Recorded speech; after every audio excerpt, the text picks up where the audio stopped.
આજે પોરબંદર સમસ્ત પોરબંદર હિન્દુ સમાજ વતી બધા જ ભાઈઓ તમામ જ્ઞાતિના ધર્મ સંપ્રદાયના વડાઓ એકત્રિત થઈ બાંગ્લાદેશની અંદર આપણા સનાતન હિન્દુ ધર્મ પ્રેમી માત્ર ઇસ્કોન જ નહીં પરંતુ જેટલા ત્યાં લઘુમતીઓ છે એની ઉપર જે અત્યાચાર અનાચાર ત્યાંની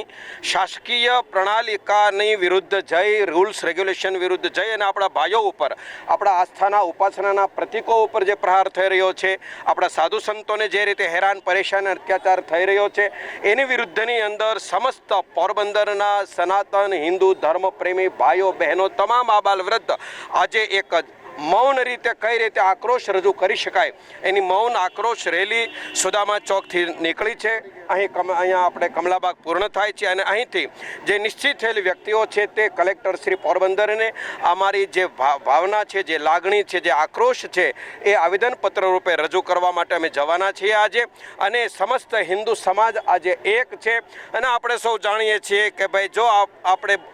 બટેંગે તો કટેંગે આજે ન કેવળ રાષ્ટ્રીય લેવલે પરંતુ આંતરરાષ્ટ્રીય લેવલે પણ આના આપણે અનુભવો કરી રહ્યા છીએ, એનું પરિણામ ભોગવી રહ્યા છીએ। એટલે સનાતન હિન્દુ ધર્મ પ્રેમી ભાઈઓ ભાઈચારાથી રહેનારા છે, વસુધૈવ કુટુંબકમની ભાવનાથી આપણે રહેનારા છીએ। વિશ્વની અંદર આ સંદેશ લઈને આપણા ભાઈઓ જ્યાં ગયા છે ત્યાં દેશની પ્રજાની સાથે સુમેળભરો વ્યવહાર રાખ્યો છે, પરંતુ પૃથ્વીના અમુક એવા ગોળાર્ધના દેશો છે જ્યાં આપણી ભાવનાની ઉપર અત્યાચાર અનાચાર દુરાચાર થઈ રહ્યો છે, એના પ્રતિકાર રૂપે મૌન રૂપે આપણે આપણી ભાવના આપણા વિચારોને રજૂ કરવા માટે આ એક જન આક્રોશ રેલી મૌન રીતે અત્રે નીકળી છે। માત્ર ઇસ્કોન નહીં પરંતુ તમામ આપણા જે પ્રતીકો છે, કોઈ પણ આસ્થા માનતા હોય, કોઈ પણના સ્વરૂપની અંદર કોઈ પણની ઉપાસના હોય, કોઈ પણની ધાર્મિક આધ્યાત્મિક ભાવનાની ઠેસ ના પહોંચે આવી એક સદભાવનાવાળી આપણી વિચારધારા છે અને એટલા માટે આપણે કોઈ પણ પ્રકારના સૂત્રોચ્ચાર કર્યા વિના અહીં અમે બધા જ આવ્યા છીએ અને એક જન આક્રોશ રેલીના રૂપે અહીં આવ્યા છીએ અને આજે કલેક્ટર શ્રી પોરબંદરને આવેદનપત્ર આપીશું, જેની અંદર